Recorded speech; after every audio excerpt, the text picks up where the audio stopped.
경기 인천 지역의 이슈를 조금 더 깊이 들여다보는 한 뼘 더 시간입니다.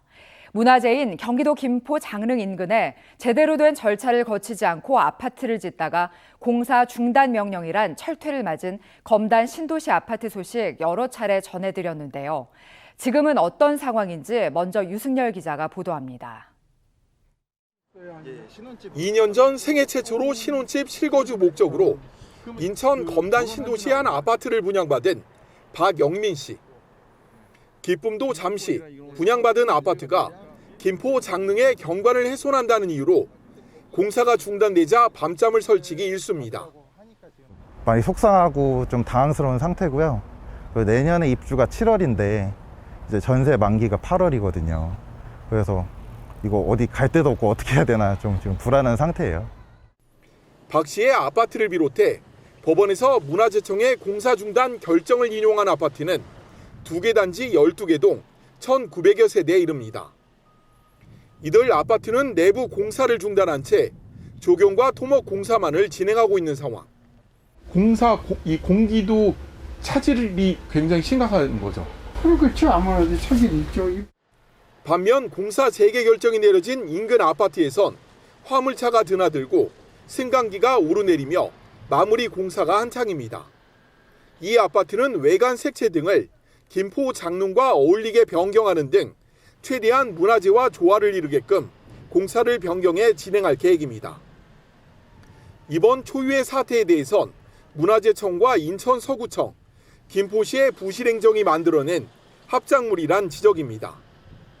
지난 5일 국정감사에선 김포 장릉의 직원 25명이 근무하며 아파트 건설을 알고도 아무런 조치를 취하지 않은 문화재청의 태도가 도마 위에 올랐습니다. 그런데 2019년부터 아파트가 올라가는데 문화재청이 파악을 전혀 못했다라는 것은 진짜 의아한 얘기죠. 그런데 이것을 계속 지자체 보고 누락이라고 이야기하십니까, 청장님? 청와대 국민청원에는 관련 법률 위반에 김포 장릉 인근에 건설 중인 아파트를 철거하라는 민원이 21만여 명의 동의를 얻고 있습니다. 입주 예정자들은 내 집을 잃을 수 있다는 절박감 속에 지혜로운 대책 마련을 촉구하고 있습니다. 세계 건설사가 짓고 있는 19개 동 3,400여 세대에 대한 공사 중지 명령을 내린 문화재청. 국내 최초로 아파트 철거 결정까지 내려질 수 있는 가운데 문화재청이 심의를 통해 어떤 해법을 찾을지 주목되고 있습니다. OBS 뉴스 유승열입니다. 이번 보도를 취재한 유은총 기자와 스튜디오에서 이야기 나눠보겠습니다. 유 기자, 검단 신도시 아파트 중단 사태 왜 일어난 겁니까? 우선 문화재보호법 적용 시점을 놓고 각 기관의 견해차로 현재 사태가 벌어졌다고 볼 수 있습니다. 도표를 보며 설명드리겠습니다. 검단 신도시는 지난 2010년 구획과 건물층고 등의 내용을 담은 실시계획이 승인됐고 2014년 김포시가 택지에 대한 현상 변경을 허가했습니다. 2019년 본격적인 아파트 공사가 시작됐는데요. 그 사이 문화재보호법이 개정돼 문화재 반경 500m 내를 역사문화환경 보존구역으로 지정돼 건축 심의를 받게 된 겁니다. 하지만 검단 신도시 아파트는 관련 심사를 받지 않은 채 완공에 이르게 된 겁니다. 인천서구청은 실시계획 승인과 현상 변경 허가에 있어서 문제가 없다고 보고 있습니다. 택지개발 사업에서 실시계획을 통해서 인가된 사항에 대해서 주택건설사업자는 반드시 이행을 해야 되고요. 다른 식으로 건물을 지을 수가 없어요. 특히 문화재청이 법적 절차를 누락해 사태를 악화시켰다고 주장하고 있습니다. 반면 문화재청은 서구청과 건설사가 상황을 인지했음에도 불구하고 조치하지 않았다고 책임을 돌리고 있습니다. 김포 장릉의 문제는 사실 지역의 개발 사업들이 지자체를 통해서 걸러지고 효과적으로 경관들이 보호돼야 하는데 그 부분에 지금 허점이 있습니다. 관계기관들은 책임을 떠넘기고 있을 뿐이고 실질적인 대책 마련에는 소극적인 태도를 보이고 있습니다. 네. 자, 최근 건설사들이 개선 방안을 마련해 문화재청에 제출을 했다고요?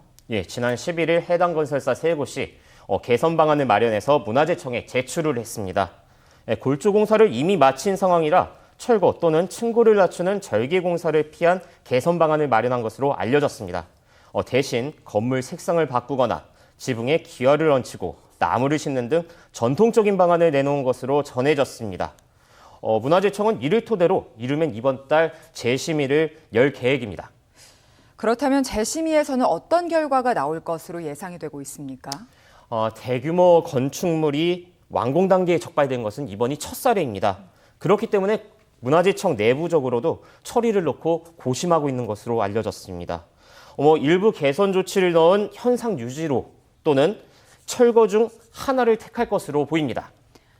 결과에 따라서 파급력이 상당해 보이는데요. 예, 앵커 말씀대로 굉장히 큰 파급력이 있을 것으로 보입니다. 일부 개선 또는 현상 유지가 결정된다면 중단된 공사는 다시 재개되고 예정대로 입주민들은 아파트로 들어가게 됩니다. 하지만 유사한 위반 사례들에 대한 논란은 끊이지 않을 것으로 보입니다.